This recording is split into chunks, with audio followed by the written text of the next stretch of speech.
What's up, everybody? And we are back with part 2 of tonight's episode of the What's the Scuttlebutt podcast.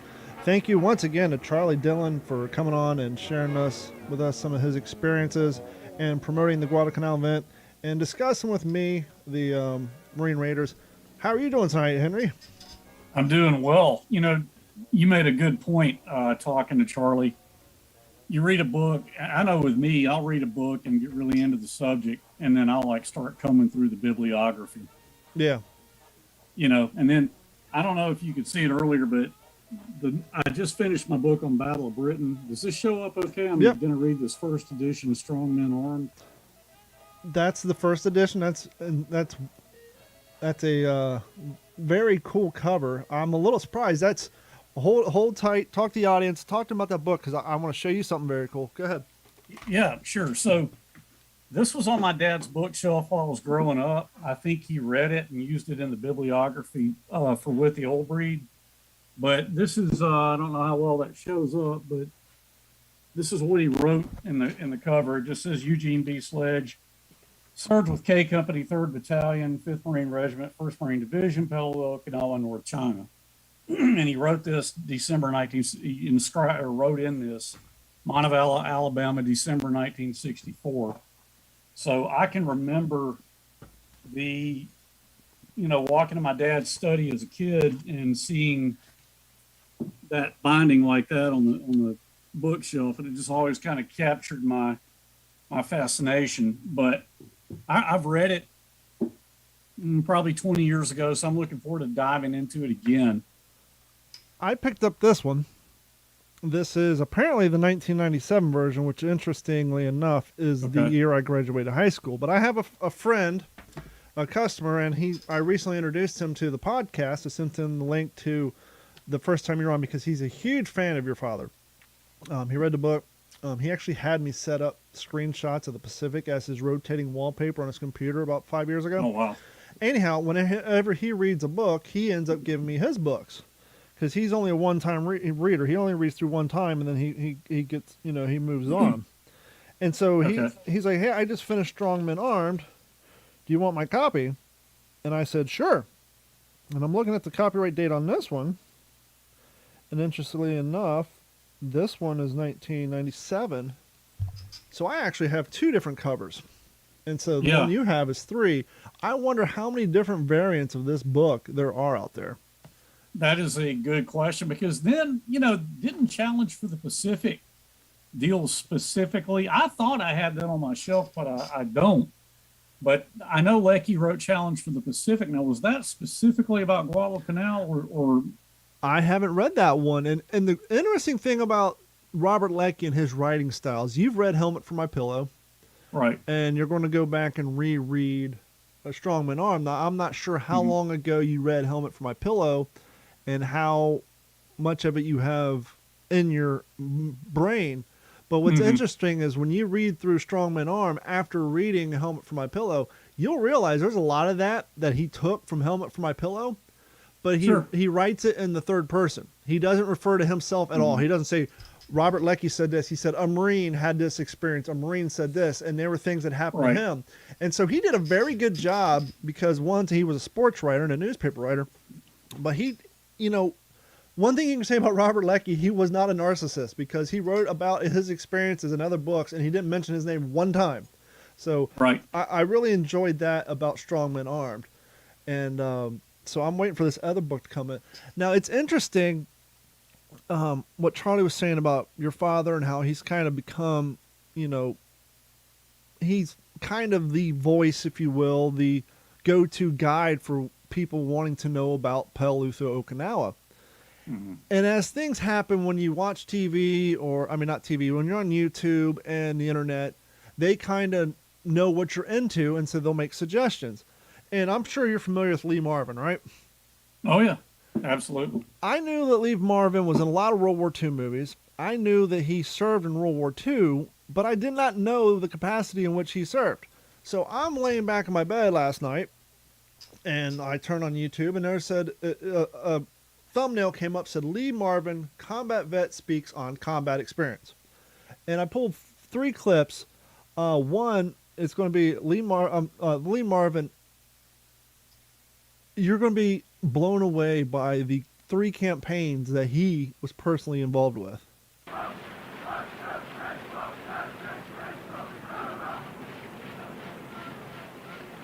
These Marines are in top shape, ready for the physical demands of combat. Physical conditioning like this, along with realistic training, prepares Marines to fight and win on the battlefield. Like every Marine that I landed with on the beaches of Guadalcanal, Eniwetok, Saipan during World War II, we were ready to fight before we shipped out to the Pacific. Now, those are 3 major campaigns. Those are not just sitting in the rear of the gear. That guy saw some action. Yeah. And the crazy thing about this video, I don't know if it was intended to be a recruitment video. It's very weird. It came out like 1985. And so he's either at Camp Lejeune or oh, my mind has slipped. But he's Quantico. He got these 1985 Marines in their 1985 field gear, and Lee Marvin's just walking around in a blue button-up shirt with suspenders, hair not even combed, as if he's like overdubbed over footage. But these guys are in the back doing training. They're running. They're doing their sniper training. They're doing blank fire drills. And he's so out of place because he's just walking in like normal 1985 attire. But you have to take him seriously because you just heard where he's been and what he's done.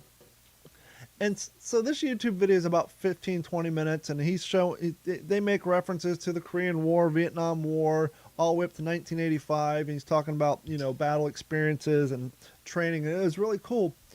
But this popped up twice, and I just thought about being you, where you're like me, you're sitting in your bed, you've been doing research, YouTube says, hey, here's a video you might like. And then this pops up in the middle of this 1985 Marine Corps video. EB Sledge, nicknamed the Sledgehammer, saw and felt combat at its most intimate level, that of the grunt. Sledge remembers his first campaign, voicing the thoughts, the feelings of every Marine before his first attack. Would I ever see my family again? Would I do my duty or be a coward? Could I kill? I never experienced any more agonizing suspense than the excruciating torture of those moments before we received the signal to begin the assault. I broke out in a cold sweat as the tension mounted with the intensity of the bombardment. My stomach was tied in knots. I had a lump in my throat, swallowed with great difficulty. I felt nauseated and feared that my bladder would empty itself and reveal me to be the coward I was. Have you ever heard that audio clip? Actually, Don, it's awesome you bring this up because I remember when the Marine Corps asked my dad to come make that video. Really? So that was... I do. I think, so you said it's 1985? 85-ish is what I think. I'd have to go look. And it makes sense because your dad's book came out in 1981. Right. So I remember, I'm fuzzy on the details because, that was like literally the first video my dad had ever been in. I just wish they didn't put that horrible 1980s public domain music behind it because it reminded me like watching a school training video. But anyhow. Yeah, but I remember him when he came home and of course, we saw it. What was the name of the video? Essence of Leadership or something like that? I don't know. Someone found it and just put it up on YouTube. And so if you want to find it on YouTube, just look for Lee Marvin Combat Vet Speaks on Combat. That was the title of the video. And somebody must have got a hold of an old VHS tape and then just digitized it. I remember my dad being in that video. I remember us watching it. I remember him talking about when he was asked to be in it. And the thing was, he was joking when he came home from when the Marine Corps flew him home after he made it. He was kind of joking about how, Lee Marvin's going to narrate, and you think that you see me on the camera, I'm going to walk off, and Lee Marvin and I are going to have a cup of coffee. And he said, I never saw Lee Marvin. They dubbed all that in later. I was going to say, they flew your dad down there, and that's the only clip of his voice they used. Yeah. So And I mean, there was video too, you know, of him watching the guys training. I remember in my mind, he was walking along and he stops and sits like on a log on the beach or something. In this video I saw on YouTube, they just showed like the classic picture of your dad with his shirt off, sitting on Peleliu and I mean on Pavuvu, Okay. and then just like a couple still. The version I watched last night, I mean, I'll go back and rewatch it. He wasn't physically. They didn't show him Okay. physically on the video. Just Interesting, because I've seen one where he was, but and it's that same, you know, can I do my duty? I remember it really well. I will tell you this. I mean, Lee Marvin, there weren't many Hollywood guys that my dad had an ounce of respect for, but I can always tell something about Lee. You know, whenever Lee Marvin came up, my dad would stop and he'd pay attention. it would have been so interesting to get. Hold on, I'm googling it now because I don't have it memorized. It would be so interesting to get your dad's opinion on Eddie Albert, Green Acre star. Yeah, he wasn't he a Higgins boat coxswain at Tarawa? Yeah, when I was watching the documentary a few years ago, The Return to Tarawa, they're talking about how when all these guys are getting mowed down, there's a landing craft boat just going spending hours picking up survivors, pulling them on, and it was Eddie Albert of Green Acres. Yes, Which go ahead. I've seen him interviewed about that. I mean, my dad certainly would have given him his due as well. I mean, think about it, Don. You look at what's out there now. Yeah. You know, think about the 1940s when, you know, actors like Jimmy Stewart commanded a B-24 squadron and then flew B-29s later. I mean, can you imagine anybody from Hollywood now doing something like that? Could you imagine Glenn Miller? No one knows what happened to him. Plane got shot down. Could you imagine anybody leaving Hollywood today to go over there and just vanish like that? But once again, so many people served that, you know, back then it wasn't a big deal. Everybody was there. Clark Gable. You know, Clark Gable made the film about gunners in the 8th Air Force. I mean, yeah, exactly. It was just kind of understood back then. I know you and Jeff talked about 12 O'Clock High, you know, Gregory Peck, one of my favorites. And just to wrap up the Lee Marvin video, this is at the end. He's walking through a barracks, and it would have been so cool now that I know your dad was there, but apparently Lee Marvin must have been doing like an episode of Days of Our Lives or whatever when your dad was there. But at the end, he walks into an old barracks, and he has your dad's book, and he sits down on a cot, and he reads this. For his comrades who struggled, bled, and died, and eventually won, on Peleliu and Okinawa, EB Sledge wrote in his book, and I quote, "We forged a bond that time would never erase. Marine Corps training taught us to kill efficiently and to try to survive.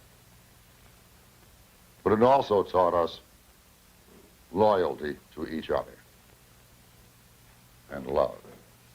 You know, one of the things I mentioned on my other podcast, which it's funny, when we went to break, Henry, I discovered that we were streaming on my What's in Your Head podcast. So to the What's in Your Head audience, welcome to the What's the Scuttlebutt. So we're actually streaming on Facebook, on that channel, plus YouTube and Twitch. But, now I lost my train of thought. Lee Marvin was sitting on the blunt reading from my dad's book. I just completely lost my train of thought. But,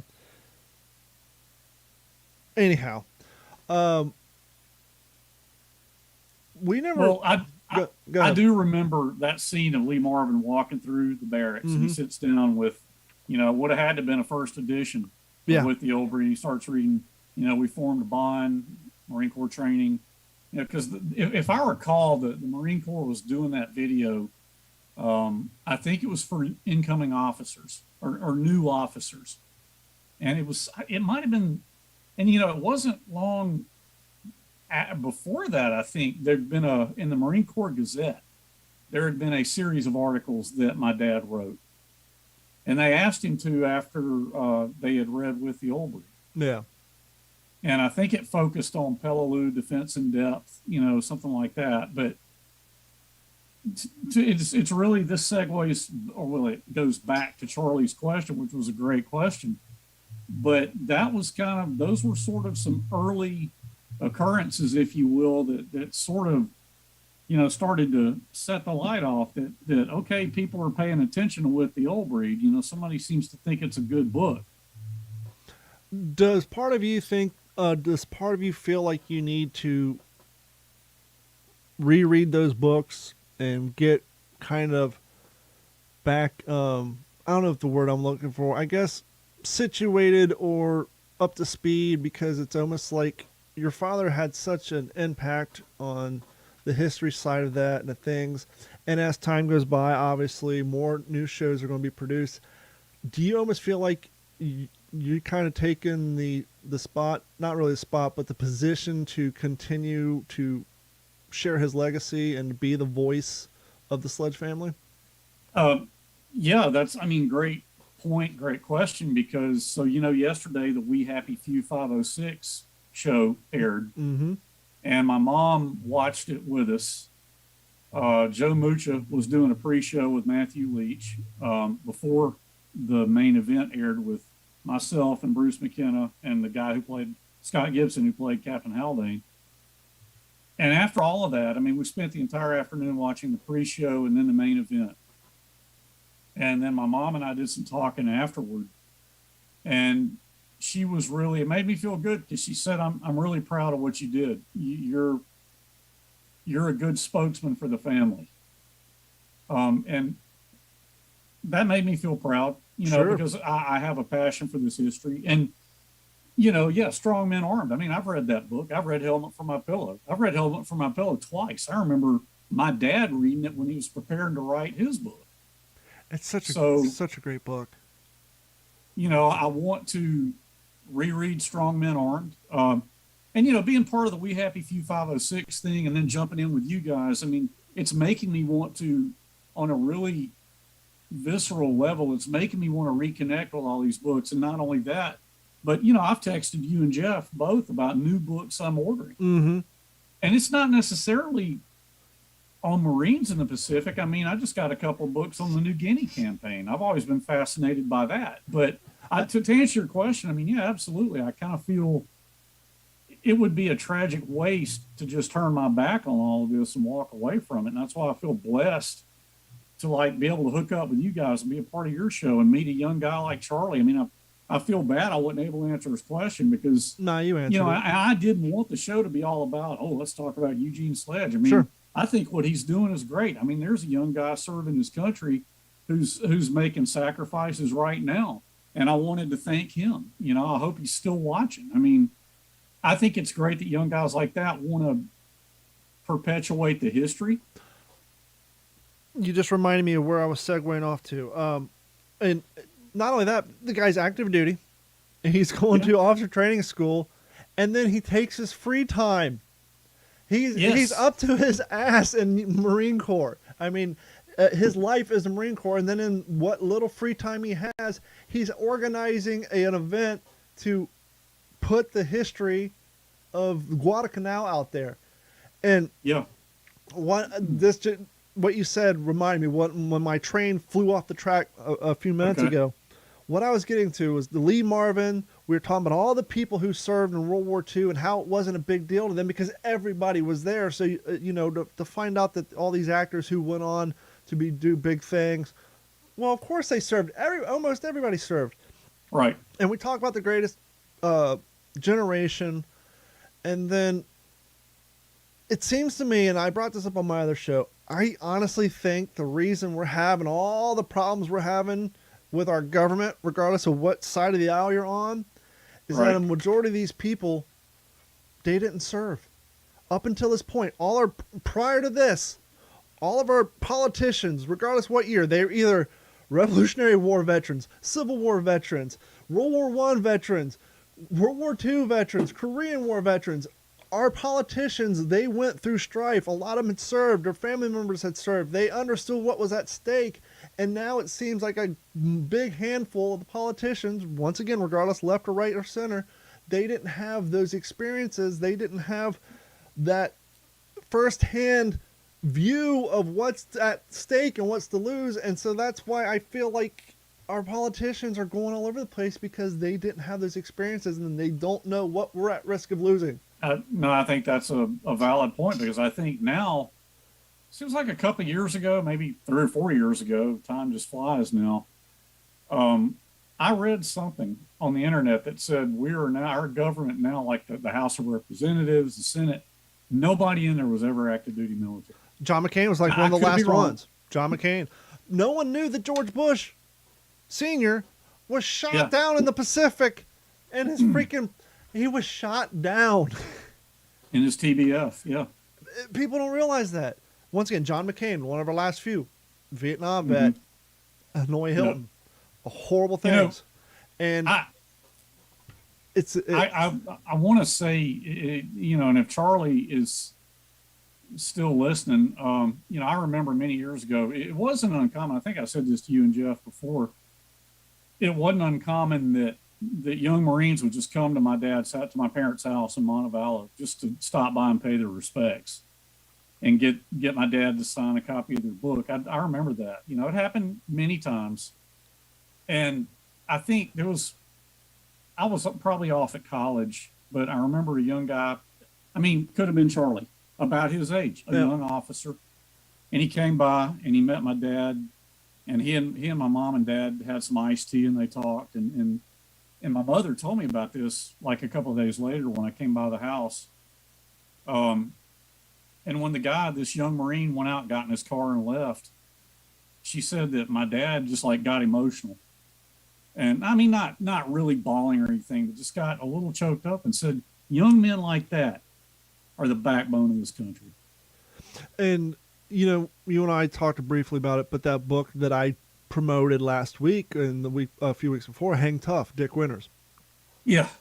That I strongly suggest, and I was going to say, I think me, you, and Jeff, we're going to get a unofficial What's the Scuttlebutt book club, where we're mailing each other books. By the way, for those you don't know, when you mail a book, tell them it's media and it's only $3. It may have gone up a little bit, but yeah. So we might get to a point where we're mailing each other books to read. But in Hang Tough, you get such an intimate view of Dick Winters and his thoughts. And when he's writing his letters to the Edda, he did not hold back on his views of gold bricks, of people who didn't serve or go out of their way not to do their 100%.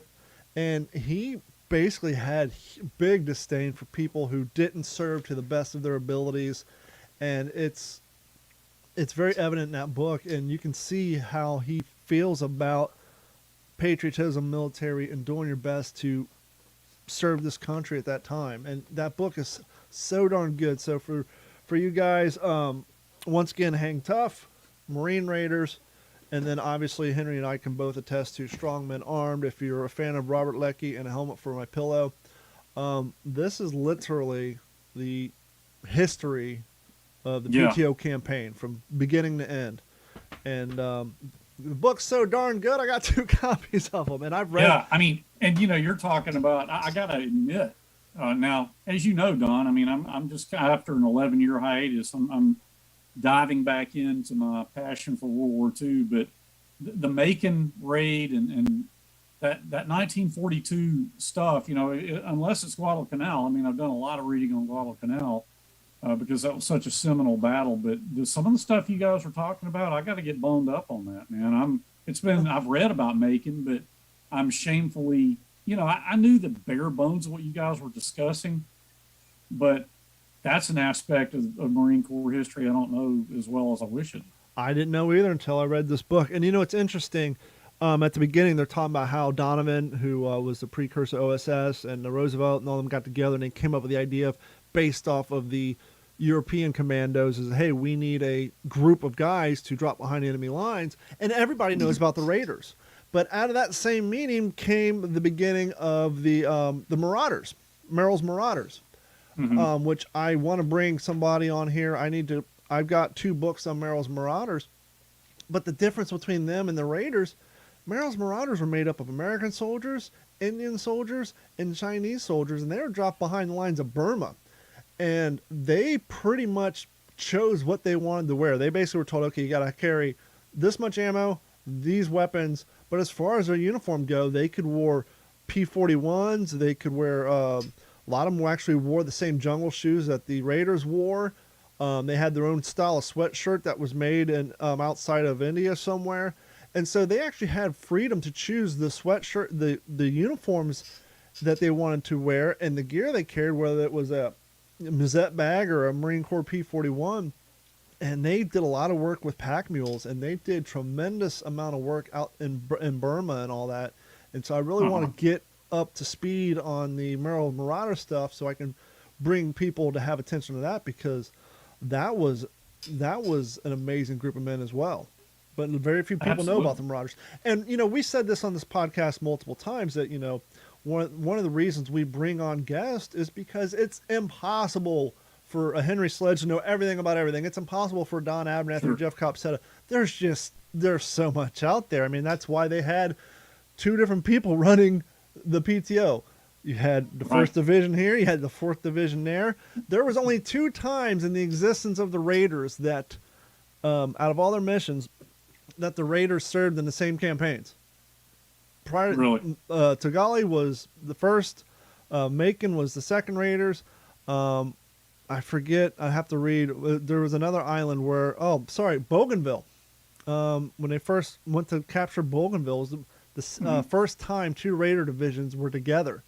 And I didn't know until reading this book that the 4th Marine Division was created when they took the 1st, 2nd, 3rd, and 4th battalions, Raider battalions, and got rid of them because there was a little animosity between the infantry leadership towards the Raiders, because they're like, they get all the special training, especially when Roosevelt started heading up the 4th. He got all kinds of stuff because of who his father was. But there was a lot of disdain, and as the war progressed, they no longer needed commando troops behind enemy lines, and so they're like, why waste the money? And part of the disdain, too, was the Raiders were going through boot camp and basically through the other Marine divisions and taking their best guys. Yeah. And at a certain point, they're like, well, we can do everything that the Raiders are doing, and so they basically, once the need for a commando soldier was gone, they just turned them into the 4th Marine Division. Yeah. Let's talk real quick. I know we're running a little long, but you saw some time. I know it's late on a Sunday.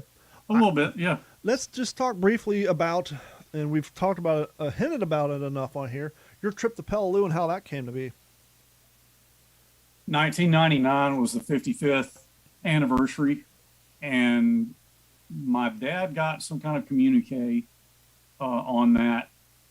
And I was out on my own, working, doing pretty well, or doing okay. Had a little bit of extra cash to spend. And I remember I went home one day to Montevallo to visit my parents, and I think I saw the flyer, that had come in the mail.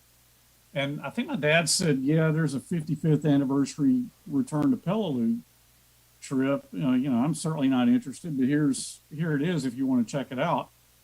And I don't think he really had any desire or belief that I would act on it, but I picked it up and I looked at him and I said, Dad, I've wanted to go to Peleliu since I was a kid. How old were you at the time? Well, in 1999, I was, 35. Okay. Perfect time to go. So I was like, man, it's been a dream of mine to go to Peleliu all my life. The idea of this. And I didn't know that much about it. I mean, I knew my dad's history with it, but I'd certainly grown up hearing the name, as I've said to you guys. But I started, that was when I met Joseph Alexander, Colonel Alexander, because he was going on the trip. And I called him because I had seen him on some Lou Rita documentaries where my dad had been interviewed on Peleliu and Okinawa. Joe, of course, wrote a great book on Tarawa, Utmost Savagery. Mm-hmm. And he also wrote a book about Edson, Colonel Edson. Yep. And which I need to reread because that ties into what you were just talking about. But I felt I wasn't that was kind of before I really got passionate about World War II, but I was conversant with it. And I called Joe. Of course, I called him Colonel Alexander. I didn't start calling him Joe till I named my kid after him. But I called him up and, introduced myself, and he just couldn't have been nicer. I mean, it was like talking to an uncle, Sure. because he just thought so highly of my dad. He was, I think, one of the battalion commanders on Peleliu, later won the Medal of Honor at Korea, General Ray Davis, I think. Okay. He was supposed to go on that trip. He ended up having to back out, but I was super excited about possibly meeting him. But the thing that really clinched it for me, Don, was the idea got in my head. At the time, I was single, no kids, no wife, no nothing. And I'm like, man, I want to go on this trip. I want to go to Peleliu. My girlfriend at the time, who's now my wife for 21 years, when we started dating, she has a cousin who was a Marine. And she immediately latched on to EB Sledge with the old breed. She was conversant with it pretty quick, read the book. And she said, it's your destiny. You got to go on this trip. Yeah, absolutely. And I said, well, yeah, you're right. So I did. And I've said ever since, Don, it was probably the coolest thing I've ever done. I've talked to a few people who's been to different battlegrounds throughout the world. And the first thing I say is, once you're there, it's got to bring a whole new full-colored light to when you go back and you're reading whatever battle it is that you visit the battlefield to. It's just got to really put it in full color, because as people have said multiple times, the problem with history up until recently is when you're watching it in black and white, it just doesn't feel real. And that's why when you see the World War II in color that Discovery Channel did, it really makes it feel more realistic. But when you're there and you're feeling the heat, you're smelling the smells, you're hearing the animals, it's just got to make it that much more real. The thing about, and there were two guys on that trip who were really knowledgeable about the battle and had been there multiple times. And in their previous trips, they had tried to find the bunker on Ingusibas that my dad and his squad assaulted and ended up killing like 17 Japanese in it. And it was depicted in the Pacific. Of course, they don't show that it's another amphibious landing, which we know that it was. But we did find that bunker. And, I remember one of the guys, Eric Maylander was his name, and like the wall that my dad looked over when Bergen told him, sledgehammer, look over the wall and see what's in there. And my dad did, and there was a Japanese soldier with an, I think it was actually a Lewis gun, and he ripped off around and almost took my dad's head off. And, of course, seeing this bunker, I'm just like, not overcome with emotion, but just, almost. And Eric's like, Henry, do you realize, he was kneeling down by that wall. He said, do you realize if your father had been a quarter of a second too slow, you would have never been born? And so I got multiple pictures of the bunker and just. What was the condition like 50 years later? Well, it was, and I've seen pictures of it even more recently. They've cleared out around it now, and I think it's known as the Sledge Bergen bunker or the Sledge bunker, whatever, which my dad certainly wouldn't have asked for that. But, in 1999, it was still pretty grown up around it. We had our machetes and we're hacking, foliage off of it. But I remember looking down in it, and because one of my buddies were just like, man, I wish we could just like spend the night out here and spend an entire 2 or 3 days at this one site. But looking down in it, it was choked out with, of course, it was full of just really murky, dark water. Mm-hmm. And it was all these like cypress vines growing in. I've got pictures. Don't want to get into it now. We'll save that for next episode. Sure. And I know it'll be about other stuff too, of course, but it was really choked out with vines and grown up down inside it. But to have a pump and pump that thing out and just really deconstruct it. But I'm sure you're just looking at this thing like, I cannot imagine being in here as a Japanese soldier confined in this concrete bunker, because it probably had water in it then too, at least some. Possibly, yeah. And obviously it's concrete. You're in the tropics. It's probably 30 degrees hotter in there than it is outside, and just being in there, going through that experience, it's just got to be bone chilling. But Yeah, I mean, I could go on, but it was an amazing trip. I mean, and I mean, it's even the stuff that didn't even involve my dad. Like we went up in the Umer Brogel into a part. I want to say that it was called the Coral Badlands, which I know that's not one of the better. Usually it's Five Brothers, Five Sisters, Mm-hmm. Death Valley, Horseshoe, China Wall, which we saw those places too. But there was a spot that Eric Maylander took us to, and of course it was a really small group that day because most of the people had gone home. It was really hot, of course. You could hear these jungle birds plaintively calling off in the distance. And Don, it was the coolest thing in the world to see a machine gun emplacement. It was a U.S. 30 caliber machine gun with the remains of an ammo belt still in the breech. And I've got pictures of it. It's so amazing that stuff. Now, obviously, another 30 years has gone by, but it's just so amazing how so much of that stuff wasn't tampered with. I know. I got a buddy named Frank Dermody who lives in Palau. And Frank was a huge fan of mine. He actually came to Montevallo not long after I met him on that trip to visit my father and brought him an 8mm Nambu pistol that he found just walking down West Road. And I have that now, by the way. But Frank is a really cool guy. And he moved away from Palau for a while. Now he's back there. But, it was cool for him to come meet my dad and I met him. He came and found me at the hotel on Karor not long before I was ready to fly home because he had heard I was there. And we could just, instantly became friends, of course. But he's got all kinds of stories, having lived in Palau and living there now. But, you talk about, I wish Jeff was here because I know he, like me, loves the World War II planes. Going down from the northern Palawan Islands, Karor to be exact, down to Peleliu by boat.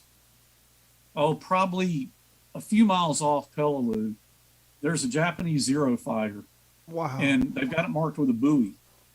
And it's a perfect plan for them. I mean, you can look down in that crystal clear water and see that unmistakable, perfect shape of a Zero fighter.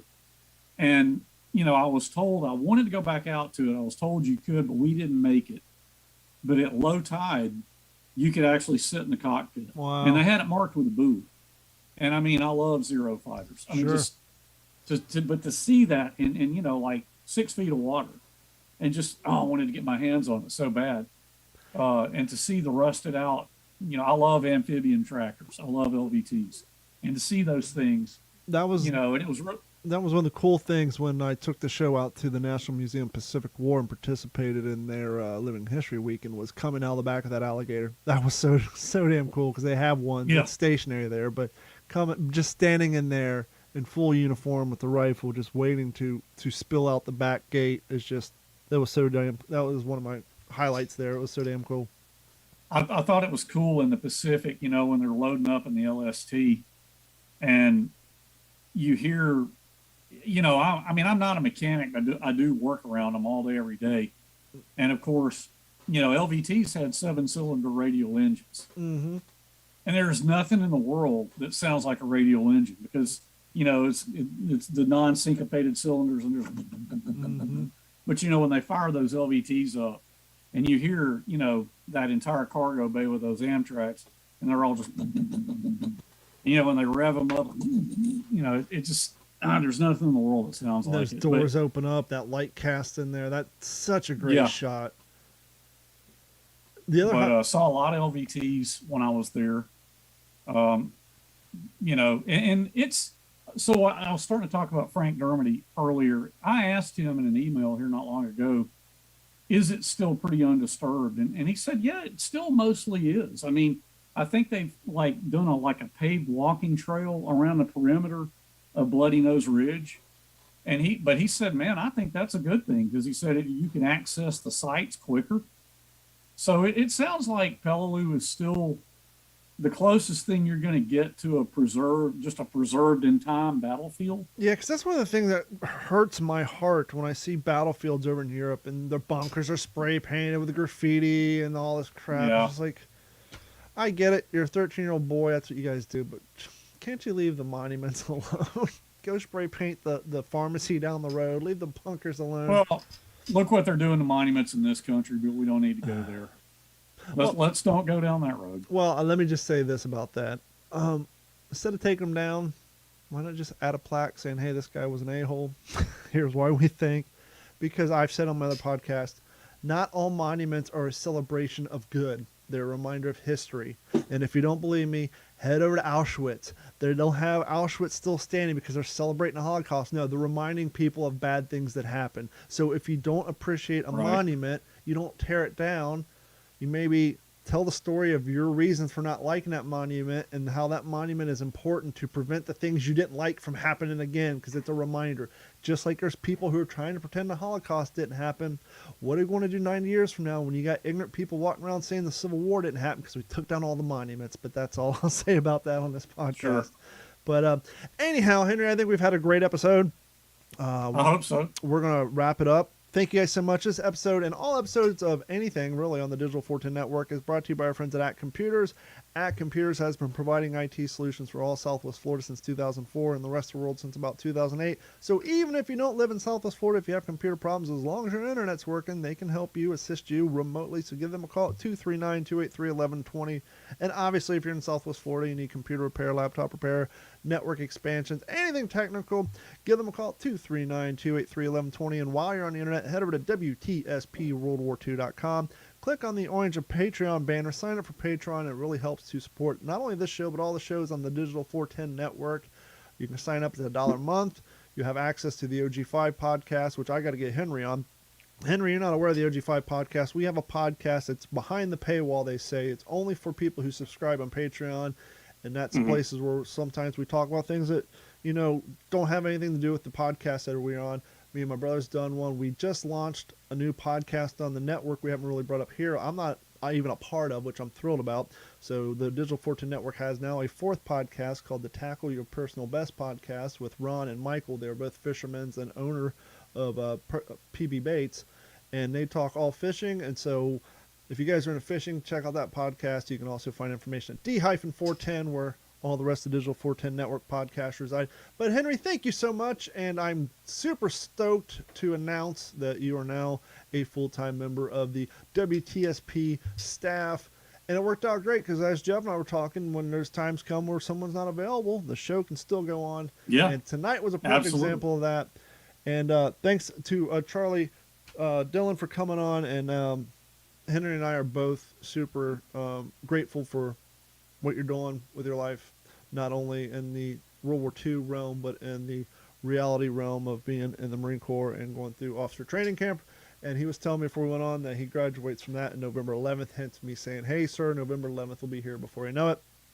Okay. And thank you guys so much for watching us and listening to the show. And for those of you who just became aware of us on YouTube, you can download the podcast wherever fine podcasts are found, whether it's iTunes, Spotify, Stitcher, Google Music, anywhere. You can literally find us even on iHeartRadio. If you got one of those on TVs from Walmart with Roku that has iHeartRadio, you can listen to the podcast there. So feel free to download us. Please download us. But more importantly, share us with your friends. The more people who know about us, the more people listen to the show will only make things better and help us bring you more content. But on that note, Henry, thank you so much. It's been an absolute pleasure. And hopefully now that we can get a consistent podcast going every week instead of 2 a month, our listenership will grow. So thank you so much, sir, and I will talk to you soon. And for everybody else, on the behalf of the What's the Scuttlebutt podcast, thank you for hanging out with us. And as always, find more episodes at WTSPWorldWar2.com. Thank you guys so much, and we will talk to you, hopefully, next week. And I'm stalling because I'm trying to find this. This has been a Digital 410 production.